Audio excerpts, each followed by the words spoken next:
welcome to Post Break. My name is Chris Peterson, Board Secretary of the Post New York Alliance and Chair of its Education Committee. This is our bi-weekly discussion of all the factors continuing to shape how we work today. And today's topic is the ETC and the ripple effect. And now to introduce our moderator, his experience has been across a range of projects in the US, the UK, and Australia.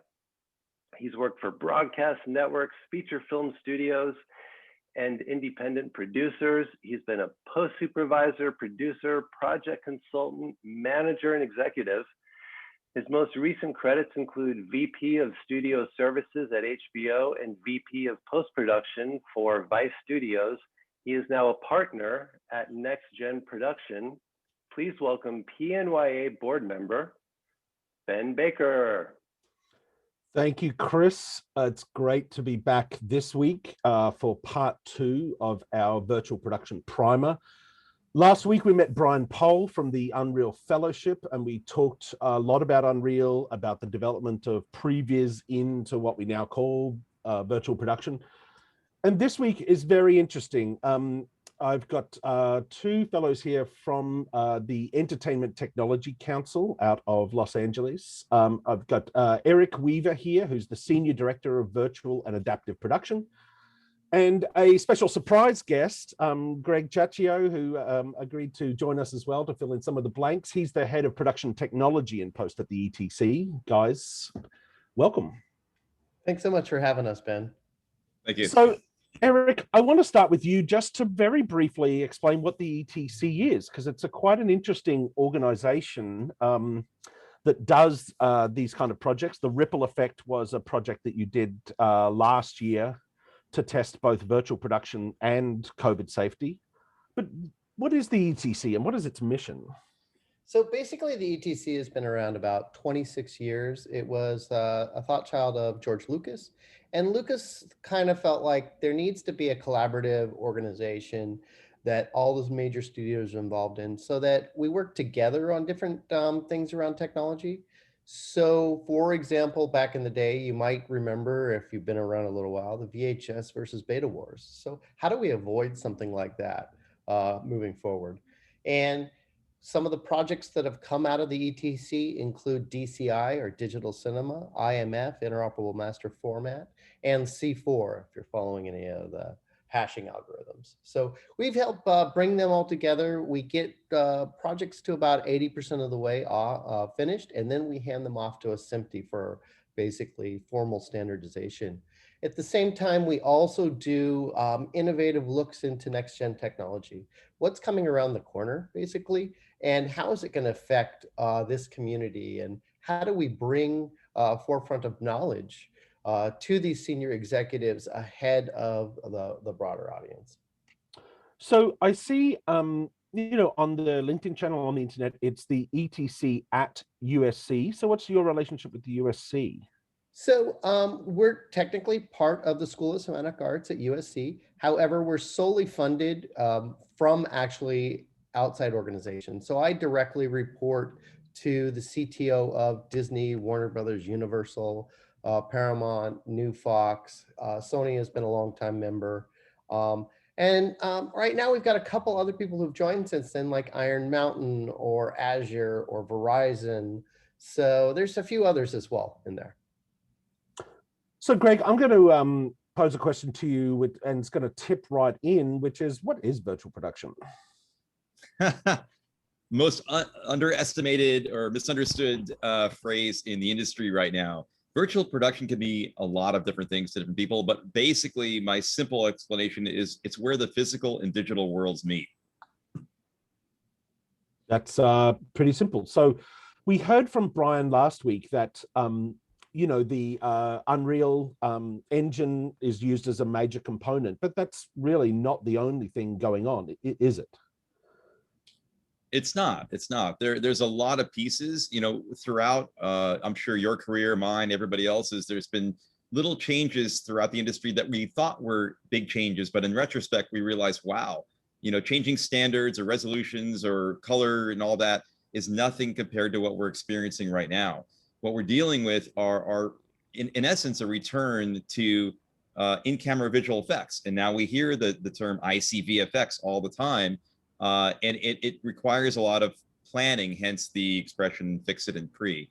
So you do have cameras, you have a source. Unreal Engine would be a source or a player. You do have the processors, which process the signal, and then you also have the LED wall itself. And there's a lot of different combinations of these technologies, and there's more than one engine as well. So there's a lot to manage in that, and that's where the term brain bar comes from, if you've heard that.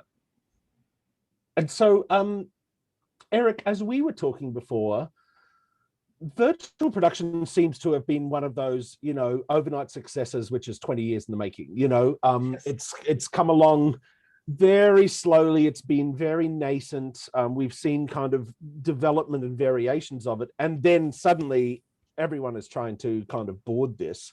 And you and I talked about some mega trends that have been going on in the industry. Do you want to talk about that for a second? Yeah, so basically some of the work we did here, just to be specific, there's several major aspects of virtual production, but a lot of stuff, like Greg said, is in-camera VFX and what we're doing.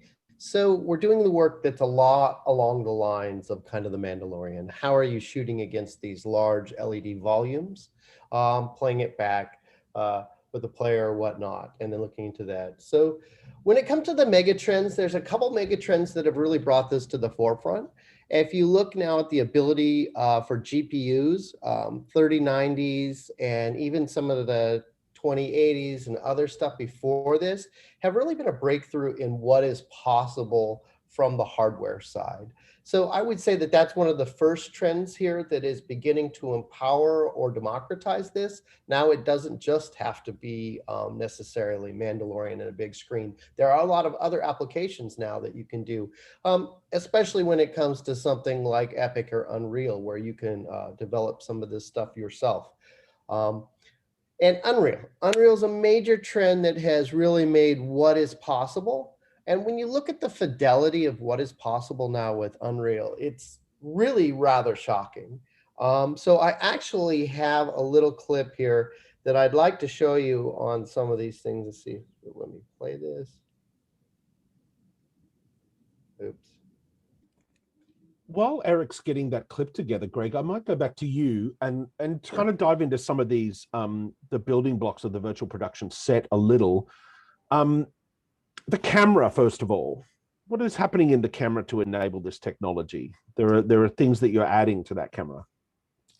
Yeah, exactly. So just to show, there is a 30,000-foot view of what we do here, but basically there's a lot of building blocks we go into, and there are things that help track what you're doing, right? So part of how we perceive 3D is basically with stereo vision, right? We have two eyes, and we also have parallax. So to make sure that somebody can see something the way it looks in actual 3 dimensions, we have tracking markers that help track the camera.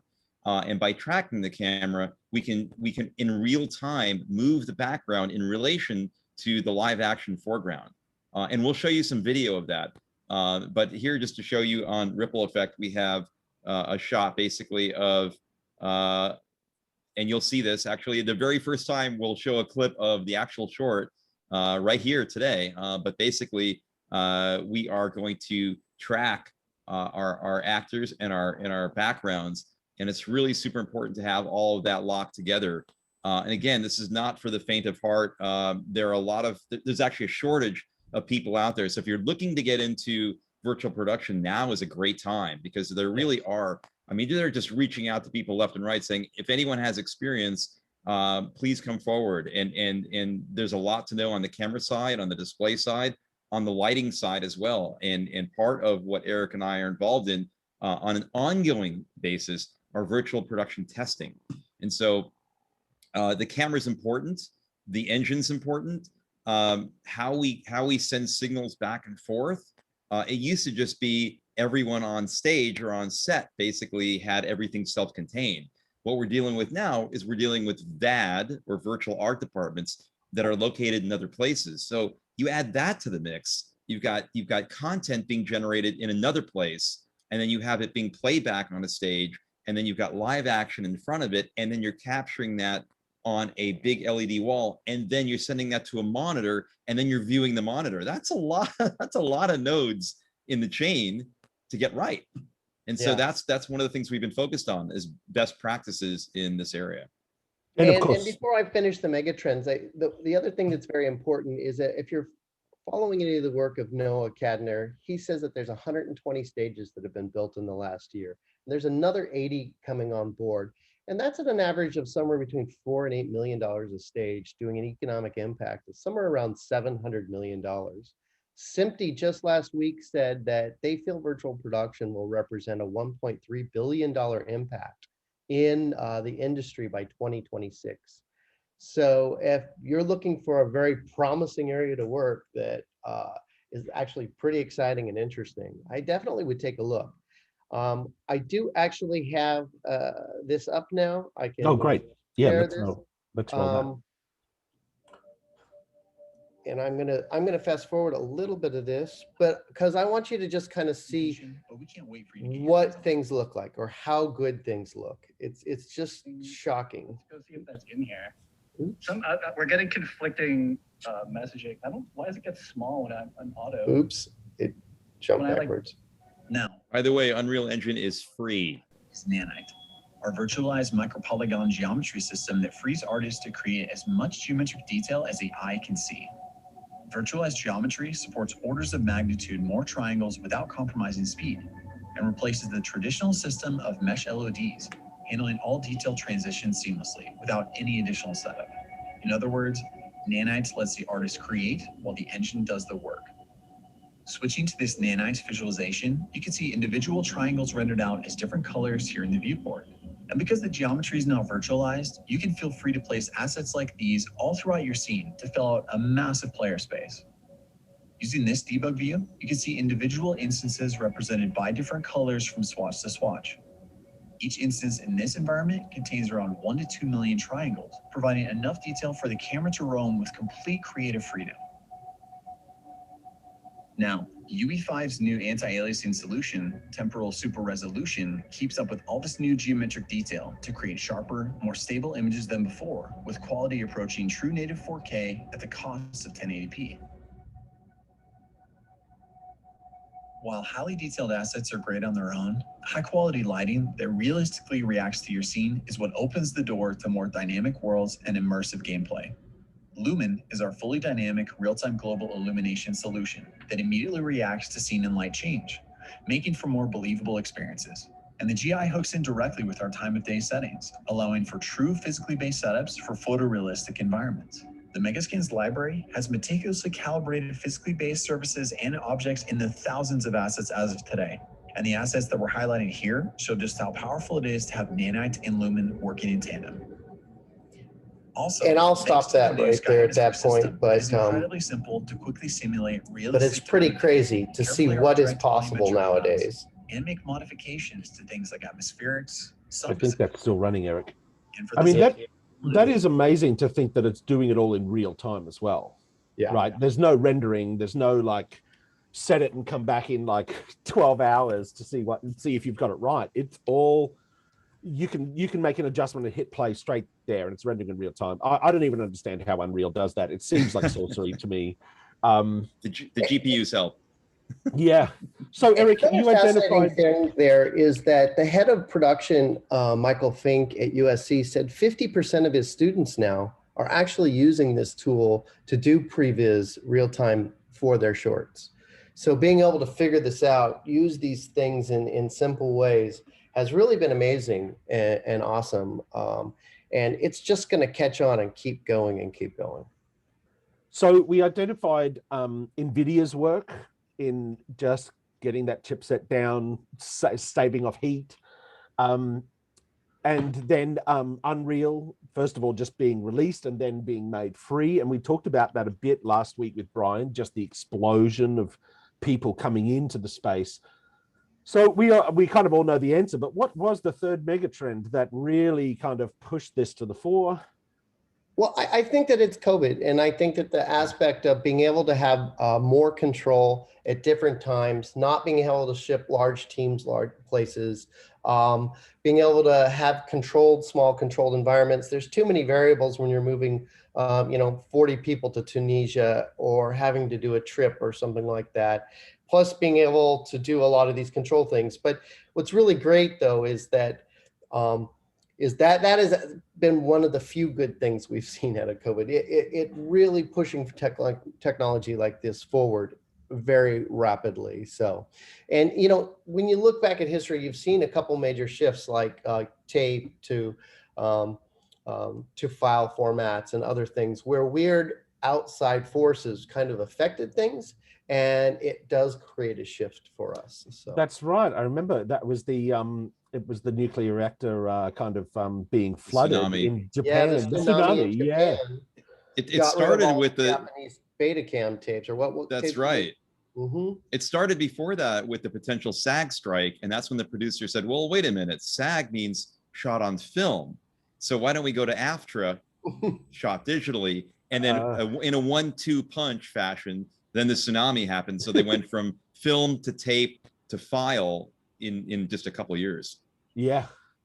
So Eric, let's talk about the ripple effect now. But first of all, the ETC.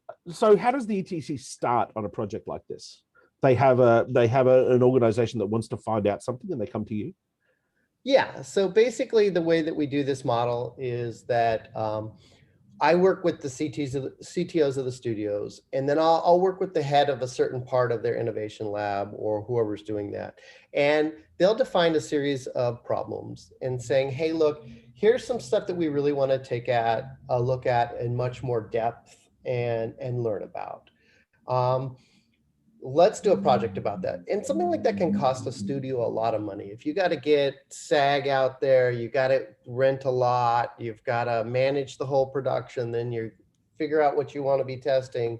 It is an isolated environment that doesn't show a natural actual piece in a whole process end to end, and it cost a lot of money. So they each contribute a little bit of money, and then we basically execute on those challenges and document those challenges and how we solve them or what they need to know about it.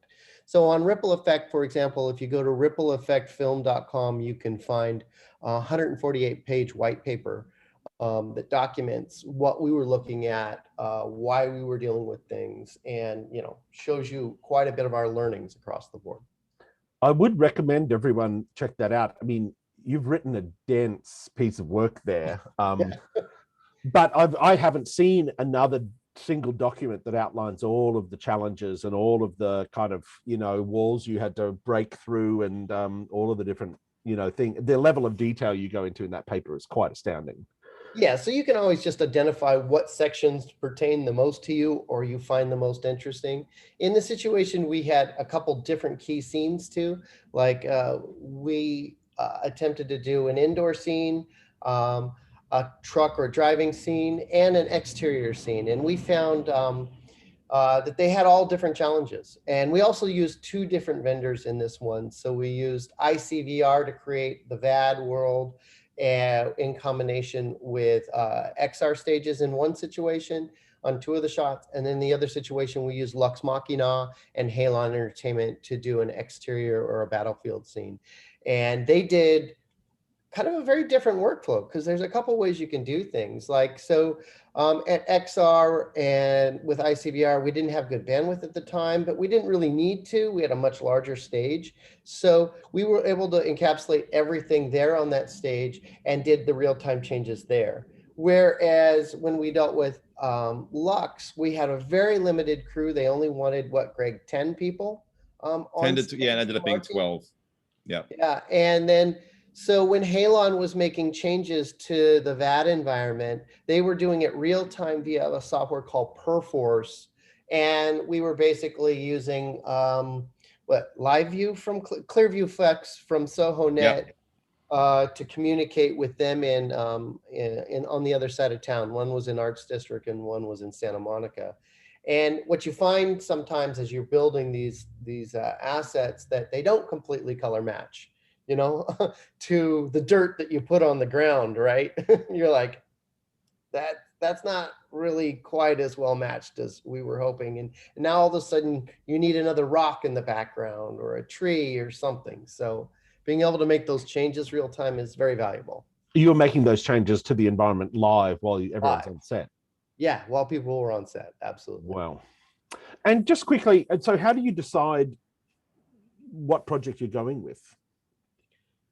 So, because these are USC Master of Fine Arts graduates that are. So what it is the way we've done it is we've created an award committee, and that award committee gets 5 finalists. We look for an outstanding individual of diversity, and they all get to apply. They're identified through kind of a network of the professors saying these students seem to have just a tremendous amount of talent and they just need an opportunity. And so this year we had a really great awards committee. We had Kim LeBerry, the CTO of Epic, on there. We had Warner Brothers CTO, Universal CTO, Amazon Studios CTO, the head of CEO of Lux Machina, a couple other, Intel was on there, Verizon was on there, other executive folks. And so they got to watch all 5 pitches and decide this is the film that we want to do for 2021. So, Greg, I think you've got a clip of the film now. Some people in the chat have already been asking, like, show us the film. So let's have a look. Can you just tell us what we're going to see before we? Absolutely. So this is the very top of the short. We're going to see probably about a minute or so, and I think it's great because it encapsulates several different things. One is the truck, and you get to see the truck basically. As a CG truck, as a real truck, you get to see the background through the truck, and it kind of echoes what some of the stuff that Eric had in his PowerPoint as well. So I'm going to play this and go full screen. Actually, you know what? Real quick, can you hear it? Yeah. You can. Excellent. Let me just go full screen. Okay, and here we go. This, by the way, we did. I handled all the posts on this too. We did it all in HDR, 4K, and with an Atmos mix. So if it looks, it might look a little saturated. We're in a different color space.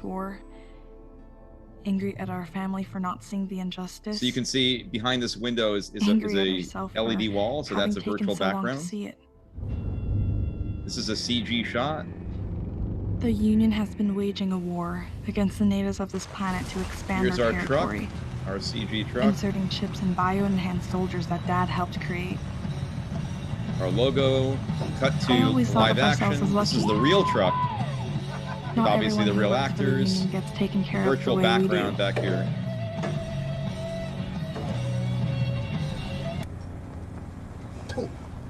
Ain't no beauty left out here. So real lighting fixtures Scrap metal and reflections and propaganda. background all handled by the LED wall. Well, I still think we have the better end of the deal, don't you think? I mean, somebody's got to collect. Yeah, well, if it's between dying and collecting, I suppose you're right.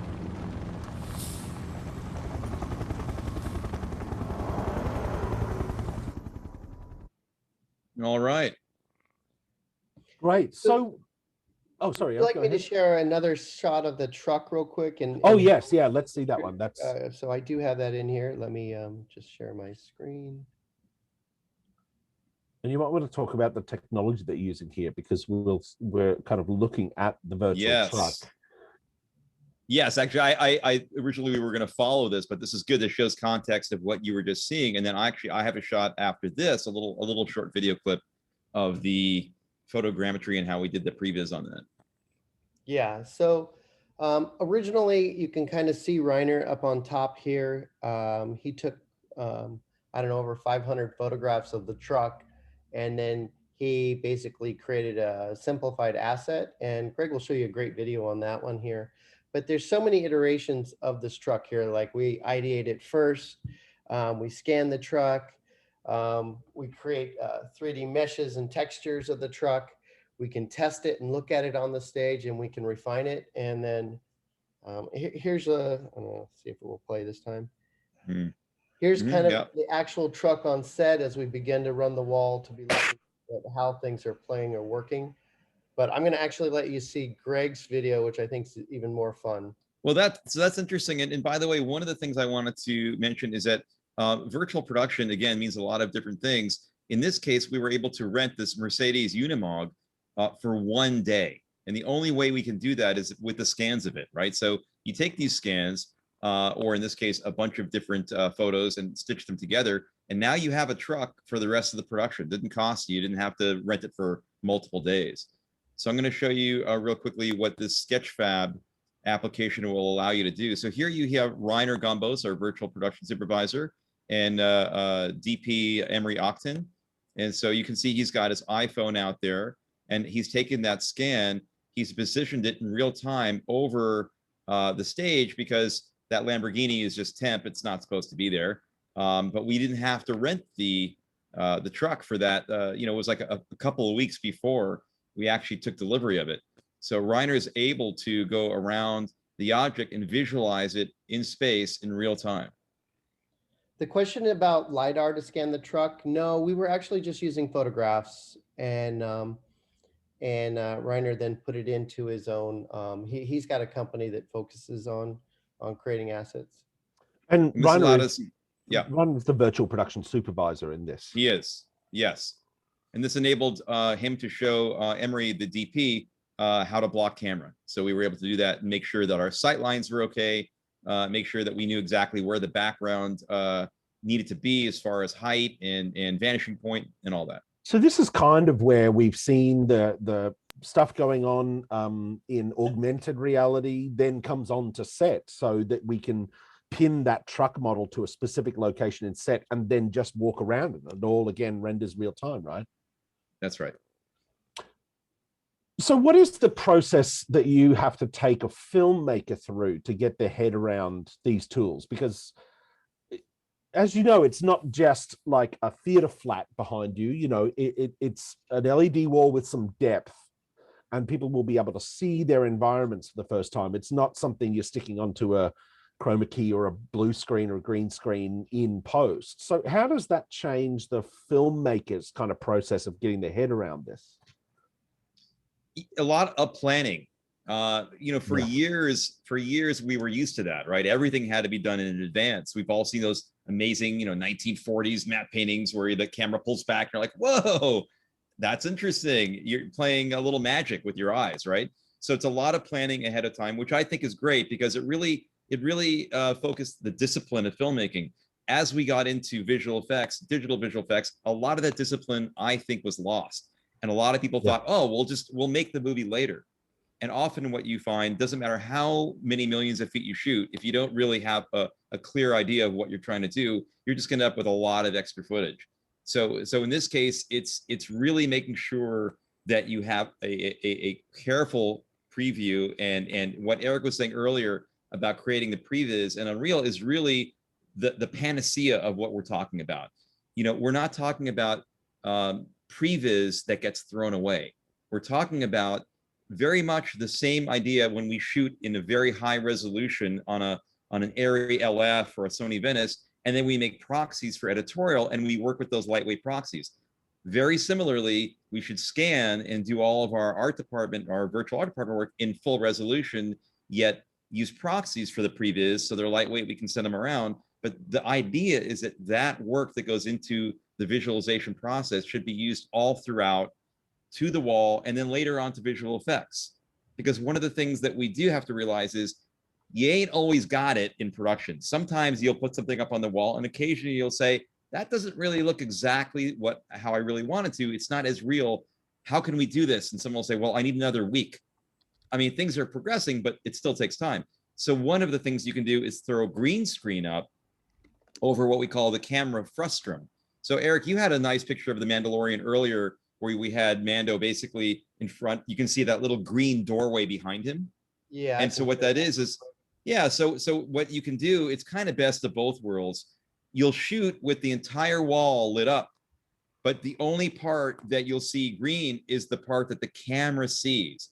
And that means basically you'll have flexibility in post later on to change the background, but all of the reflections on his helmet and all of the realism as he looks around the room will be there. So that's a kind of a nice little trick as well. I mean, that's one of the kind of unnoticed things that people rave about is the reflections on, you know, Mando's helmet like that.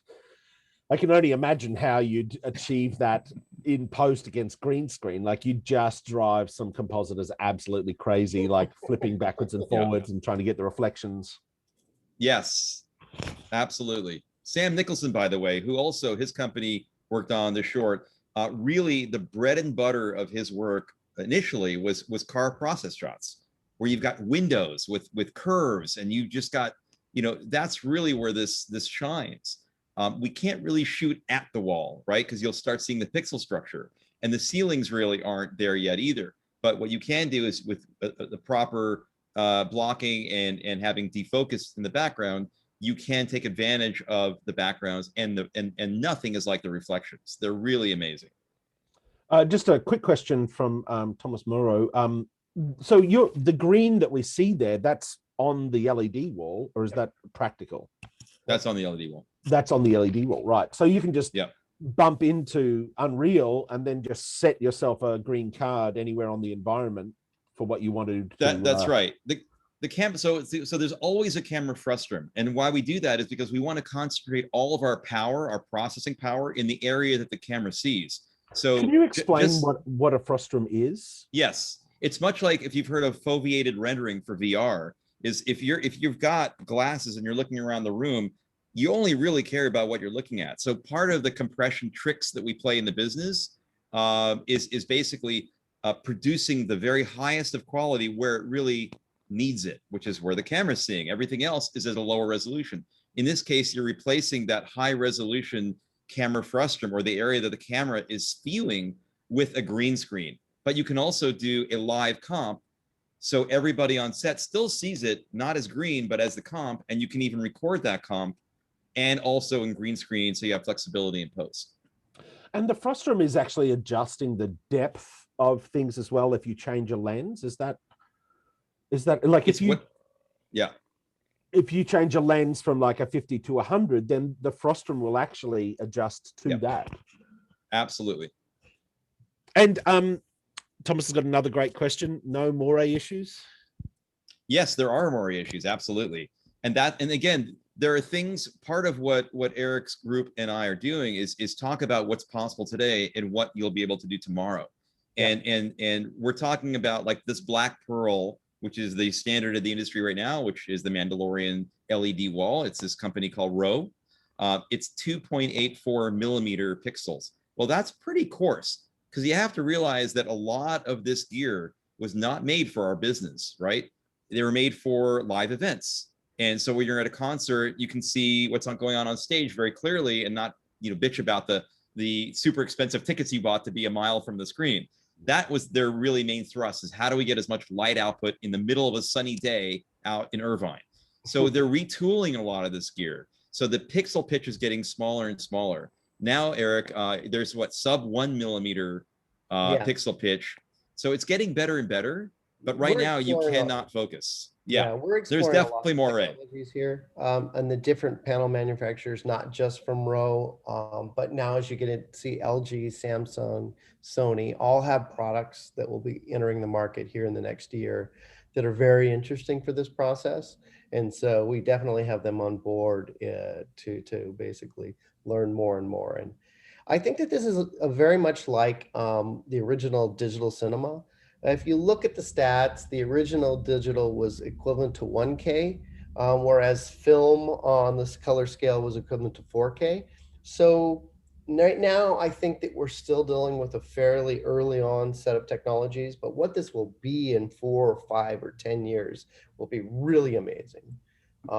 Absolutely. Got a lot of limitations right now, but we definitely see these limitations beginning to change or adapt or grow. Just to show you this real quick, here's an example. I know it's not a production example, but here's where you can see where the camera is focused on the wall, and you can clearly see the pixels. You shouldn't see them. Yeah. So I want to talk a bit about the environments themselves and like working with your VAD team. You've got the VAD team responsible for, you know, working with production design and then really creating that environment. And we've all heard about digital scouting and that kind of thing. Do one of you want to talk about that for a second? Like, how do you really get all of your heads of department and the rest of your team in line when they're not going to be Unreal operators? You know, most people, you know, haven't got that experience. So how do you bring people into the process? Do you want me to jump on it or you want to, Greg? You could probably both spend a couple minutes on it. So I think that maybe you start off with understanding a vision. I'm really a big fan of world building and understanding how that world touches everything across the thing, and then beginning to encapsulate what the look is and share those looks. And so you're right, absolutely not going to have a team of designers that are costume and production designers that are jumping over to Unreal. But as long as they can begin to show what the image or types of images they want to look at, feel now into the storyboarding aspects, now somebody who's an artist that doesn't necessarily need to even be in the United States can begin to build a world. And I don't know if you started to notice from that video I was showing you, they can change it very quickly. You know, like, oh, you don't like this look or this color. Let's warm it up. Let's cool it down.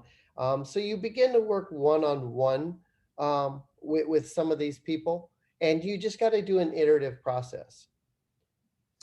So absolutely. Sorry, this just oh yeah, you go, Greg. You go. No, just as to kind of echo what Eric was saying. In this case, we had Halon remotely located, and we had a very small stage. You know, some of the, I know we're always going to get that question, what are some of the things that surprised you? In this case, you have 12 people max when our crew is like 30.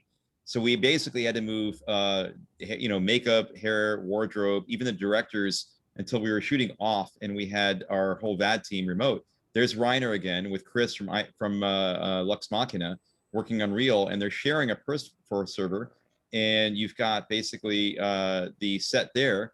And again, things don't really look realistic when you look at them with the naked eye. The other thing too, by the way, is this is a very, very bright, dynamic image that is not able to be captured with my cell phone. So that's why it looks all blown out. So it's really important that we all look at things. Here's an example of a color chart up on the wall and a real color chart. It helps us do our color balancing and workflows. And then it's really important to have a reference monitor. And so all of our keys basically looked at it on two different monitors. There's a 60, it's just off to the right here. There's a 65-inch LG OLED Series 9, which was large enough that our keys could maintain a proper distance between each other and still view it. And then for our virtual production director and our DP and myself, we were basically looking at the Sony X300 down on the bottom right for color fidelity. Is this the brain bar that we've been hearing about? Yeah, the brain bar. So the brain bar basically is evolving. In the case of Lux Machina, the brain bar is Lux Machina and us working in tandem. And these are the experts who you go to. And when you say, hey, you know, I need this over here, they're the ones that actually make it happen. There's a gentleman named Jay Spriggs we've been dealing with at XR, who is our in essence brain bar. And it takes a village. It's not just one person. There's a lot that goes into it. When we've done our testing, for instance, not on Ripple Effect, but our virtual production testing, we often have the heads of technology of a lot of these companies on stage.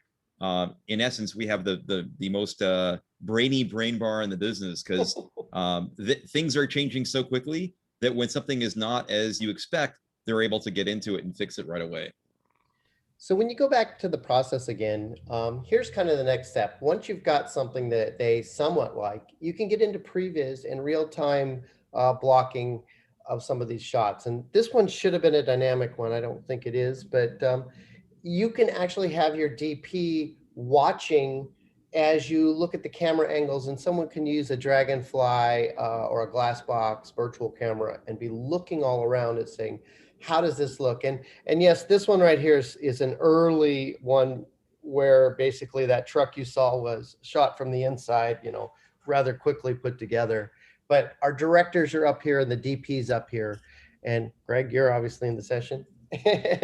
and then Igor here is running the whole session. So you can kind of get a look at some of that stuff. Can we talk a bit about the collaboration tools that you're using? Because I think that's quite an interesting thing. I mean, first of all, Perforce itself, I mean, that really becomes the archive, and it's kind of, if people are familiar with software, it's kind of a GitHub-like experience. You can, you sign into GitHub, they know your role, you can check in and check out certain things, which enables people to work on the same project at once. Mm-hmm. Yeah, that's exactly what Perforce does. It's a GitHub library. So yeah, it's all your real-time digital assets in your environment as it's being delivered. So being able to share your Perforce is with multiple collaborators, which could be all around the world, is very important. It's an excellent tool.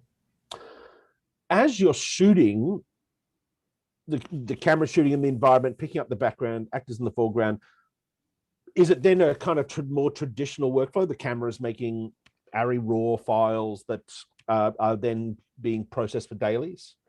Is that kind of generally? Yes, absolutely. And you do need to have them locked together. So Genlock, things like Genlock, which basically manages sync between devices, is important. So we have the camera and the screens all locked together. You shoot it basically, in this case, ARRI RAW for the ARRI camera, and in a XOCN format for the Sony Venice, which we're working with as well these days. And then that material basically gets sent to, in this case, Technicolor. We had in the whole What Were You Not Expecting, we had a beautiful brand new stage that was just coming up and only 35 megabits of bandwidth. So what we ended up doing is we parked the dailies system and the hardware with us. So we co-located it on the stage, and we simply had the dailies operator screen share in. So all the heavy lifting was done on stage, and they were able to basically just send keyboard, mice, and get video back for the content. And that basically ended up getting the heavy files. And hey, SneakerNet, we still have it, right? So that a person went down to Equinix, and where we had just unbelievable amounts of connectivity, and uploaded it for our editor to work on a Avid in the cloud. There's so much to discuss, and we're coming up to time. So I want to throw to some questions. And I think one of the things that people have asked me the most as I've started to get involved in this is, like, how do we break into virtual production? Like, what are the cues? What are the skill sets that exist now in kind of traditional filmmaking, and how are they kind of translating into this world of virtual production? I mean, there's a lot of new roles, and I know you, as you're assembling these teams, there are some roles that don't even have a name yet. I know. That's right. I spoke to the owner of Zoic, which is a VAD company, and he's like, "Well, we don't, it's whatever the client kind of wants. We'll call our people whatever. We're just doing the work, But yeah, where are the skill bases being transferred into virtual production?" So just real quickly, there's one thing to note. Our industry has so long been a relay where you pass along from department to department. That's not the case anymore. So, traditionally a studio head would say, well, I'm going to go with a Technicolor or a Deluxe or name your facility, and that person would wrap around all that. We don't have that kind of thing really anymore. We have so many companies that are doing different things. You mentioned Zoic as a VAD house. Well, Zoic was a visual effects house. They're both. You've got companies that basically did previs that are getting into VAD, and you have visual effects companies that are getting into VAD. So the back and the front end are doing this. And so what I think needs to happen is you need to have someone on the production. The production needs to own the entire process. I don't think it makes sense to hand it over to a single vendor anymore to wrap all those services around. So you really have to have somebody like a virtual production supervisor, and even someone at the studio, a head of virtual production, that will go around to each production and ensure and bless, yes, you're doing it correctly. You're doing it the way we need you to do it for production and for archive, and people are talking the same language. A lot of work. Even upstream, like taking a script and saying what works, what doesn't work, what do you need to change? So when we did this one, it was 3 weeks, right? Well, we shot a full short after one of our tests the other day in 1 day, because we now knew how we could stack what, when, and how. We figured out what really worked and what didn't work now. So we had a knowledge and we were able to kind of simplify some of that process there. But totally agree with Greg. I had a virtual production or somebody who can oversee the whole process and collectively bring people together. And there's a couple of roles that are coming straight out deep from a visual effects department that are now coming on set, like the role of a virtual production TD, for example. They're kind of in on the environment, but also using blueprints and scripting to do some things. I mean, I've got told from a couple of people that that's the first person that they're trying to hire. And it's really like productions have never hired someone like a developer before, you know, so someone who knows that stuff. Head of the brain from that bar. angle, you have to know Unreal. If you don't know blueprints and scripting and any of these other things, you've got to really have a handle on that. And that doesn't mean you have to go through the fellowship. There are a ton of free online resources there. I think another thing that was a little surprising is the combination of a DP and understanding Unreal. These two skill sets are really going to blend in the future and are going to be highly sought after. If you understand, you know, your basic DP job and then you apply it to how something like an Unreal works, that's going to be very powerful and get you work very quickly as well. I mean, we're hunting and pecking, pleading for people to take some of these jobs now.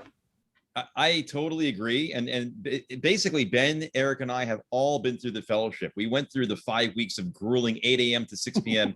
And even today, if you asked me to build a blueprint, I'd have a problem with that. So yeah, exactly. So I think what needs to happen also are the DPs they're gonna start using these tools very much like the DIT didn't exist, right? At one point, we had all the tsunami and everything, and a video playback operator said, I'll do it. And you start getting into it. It's a very, very similar with someone who's on stage managing all of this technical stuff. You've got to get the gaffers and production designers and everyone. They're going to start working in this sandbox well before they set foot on the stage. And so does it have to be the DP themselves or someone they trust? It needs to be someone that knows how to use it, maybe his best boy. Somebody basically will have to come in, learn this. So again, if you're out there and you're enterprising, I would learn these tools because, you know, we're starting to work on STEM 2 at the ASC, which is a standardized evaluation materials. And all of this stuff is being prevised and done in the engine well before we set foot on the stage, because stage time is money, right? These volumes are not cheap, and you're going to want to make the best use of your time on stage. I know the first video that I produced in Unreal, I put in a procedurally generated forest and then just played with the camera and sent it to my DP friends. Like, look, oh, this is an IMAX body. And then I can shrink it down to an 8mm and put different lenses on it. It was quite astounding. And again, no rendering. I'm just swapping the lens. Like you're hitting a drop down. Like, what is the IMAX look like? Oh yeah, great. Well, so and I don't want to step on anything that Brian might have said last week, but one of the things I know Unreal is super keen on is getting the tools to match what we do in our business. For instance, you all know, I'm going to move a rect light. Like, what's a rect light? No one knows what a rect light is, but they do because it came from gaming. You know, there needs to be, I'm dragging over a ARRI Signature Prime 50 mil. I'm dragging over an ARRI Sky panel. And those things need, these things need to be friendly to the tools that we use today, because anything that you build in the engine will have to replicate real life. But that's actually something kind of cool, is a lot of them, or not a lot, but many of the lighting tools will actually be able to be built for you into your scene or your on set. So it will know how to interact with Unreal. And it's not just the virtual that's coming into the camera. It's kind of going the other way as well, right? Like there are physical objects that you then virtualize, you scan, you whatever, and then you have them in the world. And that truck was an example there. We scanned it, we then created a higher res version of it, then we put it into the scene. And if you look at the very last scene of the short, they did actually now then have it drive off. Yeah, that's right. So do you think, sorry, Greg, go. No, go ahead. Well, I was going to ask a question from Ryan. Do you foresee virtual production making visual effects more accessible to indie filmmakers and smaller studios? Yes and no. I think it definitely democratizes things, but can the indie filmmakers get on a stage that costs $5 million? I don't know. they might have to find some other way in that. Maybe if there's Okay. 200 stages around and Yeah, they're all then you being can- used, yeah, like there's absolutely. that demand I have- curve, right? I have 2 words, Matt Workman. So Yeah. again, there is one heavy brute force way of making this work, which is let's go on a big stage. The Mhm. other is let's figure out how to do it. And people like Matt, there's others as well. If you go to Facebook and you go to his site, he's a very much of a DIY kind of guy, right? So let's take that Xbox this, and let's take this handle over here, and let's take a little green screen, or let's take an 85-inch 8K panel I can go to Best Buy and buy, because that'll work for my tight shots. There's lots of ways to accomplish this. You don't need a big volume for every case. I think I had my first virtual production experience during the COVID New Year, where myself and my wife and children sat in front of our television and took selfies of us with all the fireworks on the background on our TV. Yes. That may have been a very primitive first moment Yeah. virtual production. What do you think the learning curve is for, say, visual effects people coming from a cinema 4D Maya kind of? I mean, Greg, I don't think in it's as our bad. As long as you got the basic idea of blocking and setting up stories and what works. I found that in my fellowship they did really well. I think to me, it's like saying, I know Italian. Can I learn Spanish easier? Yes and no. There are things you're going to say, oh, I understand that, but then you're going to mistake them. So like, oh, wait, scroll down is not Z, it's X. Okay. So like, you know, Ben, Eric, and I both were not familiar with almost any of these other tools. So we, in a way, we had a leg down on the ones that said, well, you know what? I just simply took this. I went into Maya because maybe Unreal hadn't yet gotten to the point where it can do certain things. And I did the roto in Maya, and then I imported it back in. Well, we weren't doing that. We had to use the tools we had. I mean, there was one guy in Yeah. our fellowship who was obviously like, I think he was from the mill. He'd like LiDAR scanned his entire department. He had a motion control. And you're just like, come on, give me a break. I'm still trying He's to like, work I out borrowed the an graphics Xsense stuff." suit. Yeah. You borrowed a $7,000 suit and some gloves? Okay, great. So just as as we're coming up to the hour now, where do you see it developing from here? There's one thing that I've seen recently, which I was very interested in, which was Pixatope, and they could actually use the depth sensor on cameras so that people in real time can walk around a virtual object in the middle of the stage space. It was for live broadcast. They did the League of Legends, the kind of They had Major League Baseball at one point too. Yeah, but that was very interesting, that you've got a live visual effect that will, you know, really composite in real time around it. Where else do you think this is going? Woo. Holograms?